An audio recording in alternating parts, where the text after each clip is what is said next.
તક્ષશિલા કાંડ, લઠ્ઠા કાંડ, હરણી બોટ કાંડ, ઝુલતા પુંડ કાંડ, રાજકોટ ગેમ ઝોનની દુર્ઘટના બાદ ડીસાની ગેરકાયદેસર ફટાકડાની ફેક્ટરીમાં આગ લાગી. દરેક દુર્ઘટનામાં જનતાએ જ પોતાના સંબંધીઓના મળતા લેખ્યા છે, પરંતુ દુર્ઘટનાના જવાબદારો વિરુદ્ધ કોઈ કાર્યવાહી થતી નથી. દરેક દુર્ઘટનામાં સામાન્ય જનતા જ મરે છે. ભ્રષ્ટ અધિકારી કે નેતાઓને કોઈ જ નુકસાન થતું નથી. ભ્રષ્ટાચારનો ભોગ જનતા બને છે. ગુજરાતમાં દર વર્ષે આવી દુર્ઘટના થાય છે, જેમાં લોકો મૃત્યુ પામે છે, પરંતુ દુર્ઘટના બાદ સરકાર શીખ લેતી નથી અને આપણે મરીએ છીએ. કાયદામાં રહેશો તો ફાયદામાં રહેશો, પરંતુ તમામ દુર્ઘટનાના જવાબદારો પૈકી એક પણ કાયદામાં નથી છતાં સત્તા સાથે રહે છે, એટલે તમામ ફાયદામાં છે. જનતાનો જ મરો થાય છે. ગુજરાતમાં અનેક વખત એવી દુર્ઘટનાઓ બની છે કે એ દુર્ઘટનામાં ગુજરાતના કેટલાય લોકોના જીવ ગયા છે, પરંતુ ગુજરાત સરકાર આ બાબતે કોઈ દિવસ ગંભીર થયું એવું આપણે અત્યાર સુધીમાં જોયું નથી. અનેક ઘટનાઓ ઘટી, પરંતુ એ ઘટનાઓમાંથી બોધ લેવાને બદલે ગુજરાત સરકારે હંમેશા એ ટાલમટોલ કર્યો છે અને તપાસના નામે કોઈ ચબરબંધીને છોડવામાં નહીં આવે, SIT ના નામે માત્ર ને માત્ર ગુજરાતના લોકોને આંખમાં ધૂળ જ નાખે છે. આવી હાલમાં જે ડીસાની બાજુમાં એવી જ એક દુર્ઘટના હાલમાં ડીસાની નજીકમાં ઘટી છે. ફટાકડાની ગેરકાયદેસર ફેક્ટરીમાં આગ લાગતા 21 જેટલા લોકોના મરણ થયા છે. આપણા ગુજરાતનો ઇતિહાસ રહ્યો છે કે દર વર્ષે આવી કોઈ ને કોઈ દુર્ઘટના ઘટે છે અને આપણે એ દુર્ઘટના બાદ માત્ર અને માત્ર આપણા પરિજનોના મરદાઓ જ લેખીએ છીએ, પરંતુ એ દુર્ઘટનાઓમાંથી નથી આપણે કોઈ શીખ લીધી કે નથી આપણી સરકારોએ કોઈ શીખ લીધી. સૌથી મોટી દુઃખની વાત એ છે કે આવી તમામ દુર્ઘટનાઓમાં ક્યાંક ને ક્યાંક મોટા પાયે સરકારોના જ ભૂલો હોય છે અથવા સરકારોની જ બેદરકારી હોય છે એવું આપણે જોયું. આપણે તક્ષશિલા કાંડ સુરતનો જોયો, એનામાં પણ બહુ જ મોટી દુર્ઘટના ઘટી અને આપણે જોયું કે કેમ આપણા વાલ સોયા બાળકો ટપોટપ અગાસીએથી પડીને પોતાનું જીવ ગુમાવી રહ્યા હતા. પરંતુ ગુજરાતની સરકારે અને સત્તામાં બેઠેલા લોકોએ આવી દુર્ઘટના બાદ પણ કોઈ ગંભીરતા દાખવી નથી, જેનું પરિણામ હાલ ડીસાની નજીકમાં જે ગેરકાયદેસર ફટાકડાની ફેક્ટરી હતી એનામાં આપણે કેટલા લોકોના મૃત્યુ થયા એ આપણે જોયું. અને એ જે સિલસિલો 2019 થી ચાલુ થયો છે એ સતત ચાલુ જ છે અને દર વર્ષે આપણે આ જ રીતે લોકોના મરણ જોઈએ છીએ અને મરદાઓ લેખીએ છીએ અને પછી થોડા દિવસ માત્ર ચર્ચાના ચકડોળ ફરે છે, પરંતુ આ પરિસ્થિતિમાં સુધારો નથી થતો. એ પણ એક કડવું સત્ય છે. સૌથી પહેલા આપણે વાત કરીએ સુરતના જે તક્ષશિલા કાંડની, તો સુરતના તક્ષશિલા આર્ટકેટ બનેલો હતો અને એનામાં જે ટ્યુશન ક્લાસીસ ચાલતા હતા એનામાં અચાનકથી આગ લાગી. હવે એ કાયદેસર કે ગેરકાયદેસર એ બાદનો પ્રશ્ન છે, પરંતુ આટલી મોટી સુરત મહાનગરપાલિકામાં ત્રીજા ચોથા માળે પહોંચી શકે એવા કોઈ ફાયર બ્રિગેડના સાધનો નહોતા અને એવી કોઈ સીડીઓ નથી કે જેના ઉપરથી એ બાળકોને બચાવી શકાય. આપણે વાતો તો ચંદ્ર ઉપર જવાની કરીએ છીએ, પરંતુ મહાનગરપાલિકામાં ત્રીજા માળ ઉપર આગ લાગે છે, એ આગ ઓલાવવા માટે પણ આપણે સક્ષમ નથી અને આજની તારીખમાં પણ સક્ષમ નથી થયા. સુરતની દુર્ઘટના બાદ પણ આપણે નથી જાગ્યા અને આજની તારીખમાં પણ ઘણી બધી એવી મહાનગરપાલિકાઓ છે કે જેનામાં એ સાધનો ઉપલબ્ધ નથી. બીજી આપણે ચર્ચા કરીએ તો ગુજરાતમાં બહુ ગંભીર લઠ્ઠાકાંડ થયો હતો. હાલાકી આપણા ગુજરાત સરકાર એને લઠ્ઠાકાંડ માનવા તૈયાર નથી, એ ઝેરીલા કેમિકલની કાંડની વાત કરે છે.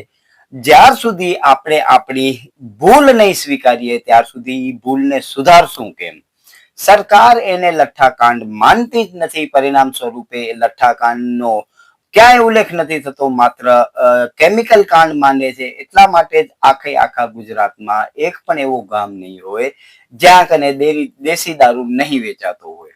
જો સરકાર એને લઠ્ઠાકાંડ માને તો એ અંગે નહીં આગળની કાર્યવાહી થાય, પરંતુ આપણી સરકારો એવી છે કે એને લઠ્ઠાકાંડ માનતી નથી. પરિણામ સ્વરૂપે 100 થી વધારે લોકોના મૃત્યુ થયા હતા. તેમ છતાં આજની તારીખમાં ગુજરાતનો એક પણ એવો ગામ નહીં હોય કે જેનામાં દેશી બનાવટના દારૂ અને અંગ્રેજી બનાવટના દારૂ નહીં વેચાતા હોય. એ દુર્ઘટના બાદ પણ આપણે ગંભીર નથી થયા અને એનું પરિણામ એ છે કે એ મોટા પ્રમાણમાં દુર્ઘટના હતી, પરંતુ આજની તારીખમાં પણ દરેકે દરેક જિલ્લા ગામો એવા છે કે જેનામાં સમયાંતરે છાસવારે લોકો દેશી દારૂ પીને મૃત્યુ પામે છે, પરંતુ એ આંકડાઓ ક્યાંય પણ રેકોર્ડમાં આવતા નથી. એ સૌથી મોટી દુઃખની વાત છે, કેમ કે આપણે આપણી ભૂલ હજી સુધી સ્વીકારતા નથી. ભૂલ સ્વીકારશું તો એ ભૂલ સુધારી શકશું, પરંતુ આપણી સરકારો એને ભૂલ સ્વીકારતી નથી. SIT નું નામ આપીને તપાસો સોંપાઈ જાય, મોટા મોટા અધિકારીઓને કોઈને બદલીઓ કરે, કોઈને સસ્પેન્ડ કરે, પરંતુ આ પરિસ્થિતિમાં ફેરફાર નથી થતો. એટલે દર વર્ષે આવી જ એક ગોઝારી ઘટના બને છે અને આપણે આપણા લોકોના મૃત્યુ જોઈએ છીએ. ત્યારબાદ ચર્ચા કરીએ મોરબીના ઝુલતા પુલની. તો મોરબીના ઝુલતા પુલમાં પણ 100 થી વધારે લોકોના મરણ થયા હતા. એ પુલની કેપેસિટી હતી એનાથી વધુ લોકો ત્યાં કને પહોંચી ગયા હતા અને પરિણામ સ્વરૂપે એ પુલના જે રસાઓ હતા એ એનું ભાર ન ઝીલી શક્યા અને એ પુલ તૂટ્યો અને કેટલાય લોકોના મૃત્યુ થયા. વિચારવાની વાત એ છે કે એક ઘડિયાળ અને કેલ્ક્યુલેટર બનાવનારી કંપનીને આટલો અગત્યના પુલના રિપેરિંગનું કામ આપવામાં આવે છે. એ રિપેરિંગ થયા બાદ એની કોઈ NOC નગરપાલિકા દ્વારા નથી આપવામાં આવતી. એ પુલનું ચેકિંગ નથી થતું, તે છતાં લોકો માટે પુલ ચાલુ કરી દેવામાં આવે છે અને એ પુલ ઉપર કોઈ જ નિયંત્રણ નથી કે કેટલા લોકો અવર જવર કરશે. બંને બાજુથી ટિકિટો આપવામાં આવી, હજારોની સંખ્યામાં કદાચ લોકો ત્યાં કને ગયા હશે અને એ પુલ ઉપર વજન વધતા અકસ્માત થયો અને એનામાં પણ કેટલા બધા લોકોના મરણ થયા. માત્ર ને માત્ર ખાના પૂર્તિ માટે એક અધિકારી અથવા 2-4 અધિકારીને ટેમ્પરરી સસ્પેન્ડ કરવામાં આવ્યા. બાદમાં એ પોતાની ડ્યુટી ઉપર આવી ગયા અને એ ઘટનાની પણ આપણે ભૂલી ગયા છીએ. એ દુર્ઘટનામાં પણ આપણે કેટલાય લોકોના મરણ જોયા, પરંતુ એના બાદ પણ આપણી સરકારો અને આપણે પણ નથી જાગ્યા. પરિણામ સ્વરૂપે આજે પણ આવી દુર્ઘટનાઓ થાય છે. જે આપણે ડીસાની દુર્ઘટનાની વાત કરી એ, તો આપણે દુર્ઘટનાઓમાંથી કાંઈ જ નથી શીખતા અને પરિણામ સ્વરૂપે આપણે જ મર્યા કરીએ છીએ. સત્તામાં બેઠેલા લોકો અને અધિકારીઓના કોઈ જ પરિજનો નથી મરતા, પરંતુ મરે છે એ માત્ર સામાન્ય જનતા અને સામાન્ય જનતાના સંબંધીઓ જ મરે છે. માટે આપણે પણ જાગૃત થવાની જરૂર છે. ત્યારબાદ વાત કરીએ તો વડોદરાના હરણી તળાવમાં જે વિદ્યાર્થીઓ તળાવમાં બોટિંગ કરવા માટે ગયા હતા, એ બોટની કેપેસિટીથી વધારે વિદ્યાર્થીઓ એનામાં ભરી દેવામાં આવ્યા. પરિણામ સ્વરૂપે અચાનક એક બોટ પલટી ગઈ અને એનામાં પણ કેટલા બધા લોકોના મરણ થયા એ પણ આપણે ધ્યાનમાં છે. એ દુર્ઘટના જે વડોદરામાં બની, એ દુર્ઘટના બાદ પણ SIT ની રચના કરવામાં આવી અથવા SIT નું નામ દેવામાં આવ્યું, એની પણ તપાસો કરવામાં આવી, પરંતુ અંતે શું થયું એ દુર્ઘટના બાદ પણ આપણે બધું ભૂલી ગયા છીએ અને એ ભૂલી ગયાના કારણે જ આપણે કડક નિયમોના પાલન નથી કરતા. પરિણામ સ્વરૂપે આવી હંમેશની દુર્ઘટનામાં આપણે એનામાં મરીએ છીએ. તમને એના પછી વાત કરીએ તો રાજકોટ ગેમ ઝોનની દુર્ઘટના જે હમણાં ગયા વર્ષે જ બની છે. એ રાજકોટ ગેમ ઝોનની દુર્ઘટનામાં એ ગેમ ઝોનનું પણ કોઈ જ પરમિશન આપવામાં આવેલી નથી. એના બેઝમેન્ટમાં અથવા એ આખી જે બિલ્ડિંગ હતી, એ આખો જે મિલકત હતી, એનામાં પણ 32 જેટલા લોકોના મૃત્યુ થયા છે. તમે વિચારો કે એ મૃત્યુ થયા બાદ પણ આજની તારીખમાં આવા જ બેઝમેન્ટોમાં હજારો મિલકતોમાં ગેરકાયદેસર કામ થઈ રહ્યા છે. ક્યાંક હોટલો ચાલે છે, ક્યાંક હોસ્પિટલો ચાલે છે, ક્યાંક જીમ ચાલે છે, ક્યાંક મોટા મોટા શોરૂમો ચાલે છે, ક્યાંક ડાઇનિંગ હોલ ચાલે છે. આપણે હજી સુધી ગંભીર નથી થયા કે આટલી દુર્ઘટનાઓ ઘટ્યા બાદ પણ આપણે ગંભીર નથી. એટલા માટે જ આપણે આપણા પરિજનોના મરદા લેખવા પડે છે. માત્ર સત્તાને દોષ ન દેતા હું એવું માનું છું કે આપણી જનતાની પણ જવાબદારી છે કે આપણે પણ આવા જે કામ થતા હોય એનો વિરોધ કરવો જોઈએ. હા, પણ સામે સિક્કાની બીજી બાજુ એ છે કે ઘણી બધી જગ્યાએ આ જે ગેરકાયદેસરો બાંધકામ છે એની ફરિયાદો થયેલી છે, પરંતુ સત્તાના આશીર્વાદની હેઠળ આ જે અધિકારીઓ હોય છે, હરામખાયા અધિકારીઓ, એમના વિરુદ્ધ કોઈ કાર્યવાહી નથી કરતા. પરિણામ સ્વરૂપે સમયાંતરે આપણે મરીએ છીએ અને આપણા પરિજનો મરે છે. એ ખૂબ જ દુઃખદની વાત છે. હાલમાં જે દુર્ઘટના ડીસામાં બની, એનામાં પણ ક્યાંક ને ક્યાંક એવા જ લોકોનો હાથ છે કે જે સત્તા સાથે સંકળાયેલા છે. સત્તાવાર રીતે એની કોઈ માહિતી નથી મળતી, પરંતુ આ સૂત્રોના માધ્યમથી એવું જાણવા મળે છે કે એ જે માલિક છે, ફેક્ટરીના માલિક છે, એમના પુત્ર છે એ એક ભાજપના કદ્દાવર નેતાના મિત્ર છે.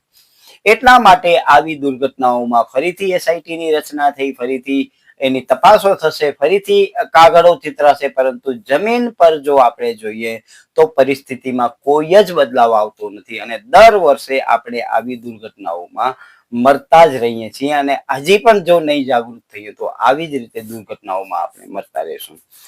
કચ્છ જિલ્લા અને ભુજની વાત કરું તો ભુજમાં આવી અનેક મિલકતો છે કે જેનામાં ગેરકાયદેસર કામો ચાલે છે. બેઝમેન્ટમાં ગેરકાયદેસર કામો ચાલે છે, પરમિશનથી વધારાના બાંધકામો છે. કચ્છ જિલ્લો તો ભૂકંપ સેસ્મિક ઝોન 5 માં આવતો હોવાથી આ જગ્યાએ બહુ જ ગંભીરતાથી નિયમોનું પાલન થવું જોઈએ, પરંતુ એ પણ નિયમોનું પાલન થતું નથી. હાલમાં જ અમે જાણ્યું કે છેલ્લા 50 વર્ષના અંતરાલમાં કચ્છ જિલ્લામાં 4 મોટા ભૂકંપ આવી ચુક્યા છે. છેલ્લો ભૂકંપ 2001માં આવ્યો હતો, એટલે 2001 થી જો આપણે 50 વર્ષની ગણતરી કરીએ તો આવનારા 25 વર્ષ બાદ ફરીથી કચ્છમાં મોટા ભૂકંપ આવવાની શક્યતાઓ રહી છે.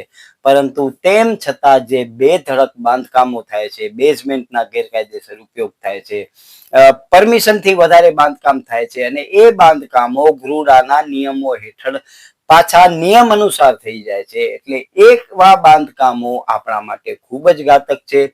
જે આ બધી દુર્ઘટનાની આપણે તપાસ કરી, વાત કરી, એ તમામ દુર્ઘટનાઓમાં હરણી બોટ અને ઝૂલતા પુલને બાદ કરવામાં આવે તો એવા બાંધકામોના કારણે જ આવી દુર્ઘટનાઓ થઈ છે અને એ બાંધકામોના કારણે જ આપણે નુકસાન થયા છે. પરંતુ ફરિયાદો બાદ પણ જે સત્તામાં બેઠેલા અધિકારીઓ છે એ અધિકારીઓ યોગ્ય કાર્યવાહી નથી કરતા અને તેનો ભોગ આપણે સામાન્ય લોકો બનીએ છીએ. તો હવે આપણે પણ જાગવું પડશે અને આવા જે ભ્રષ્ટ અધિકારીઓ છે એમને પાણીચું દેખાડવું પડશે. ને જો એવું નહીં કરવામાં આવે તો આવતીકાલે આવી દુર્ઘટનામાં મારા અને તમારા દીકરાઓના પણ મરણ થશે. જો આપણે નહીં કરીએ તો આપણે એ પણ તૈયારી રાખવી પડશે કે આપણે આપણા દીકરાઓને ખોવાનો સમય આવશે. નમસ્કાર, આવાજ જનતા કી માંથી હું દતેશ ભાવસાર.